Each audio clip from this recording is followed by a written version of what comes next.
School কর্তৃপক্ষ বলে স্কুলে পুজো করা যাবে না। সরস্বতী ঠাকুরকে এই ফুটপাতে দাঁড়িয়ে আজকে পশ্চিমবঙ্গে সনাতন এই পরিস্থিতি।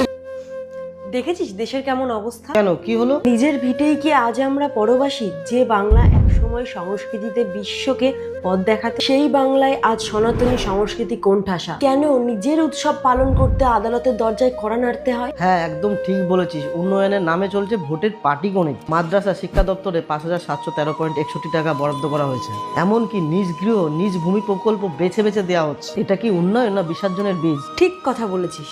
তারই সাথে নিয়ম নীতি তোয়াক্কা না করে ওবিসি তালিকায় ঠাঁই দেওয়া হয়েছে এমন সব গোষ্ঠীকে, যাদের লক্ষ্য করে হাইকোর্ট পর্যন্ত কড়া অবস্থান নিয়েছে। ১৪০টি জাতির মধ্যে ৮৬% একটি বিশেষ ধর্মের উপগোষ্ঠী। ধর্মের ভিত্তিতে এই সংরক্ষণ কি সংবিধানের অবমাননা নয়? কলকাতায় ৩,০৭৯টি বস্তিকে ঠিকা জমি হিসেবে পাট্টা দেওয়া হয়েছে, কিন্তু কাদের জন্য? এটা কি কলকাতার উন্নয়ন? সাথে এটা ভুলেও কিন্তু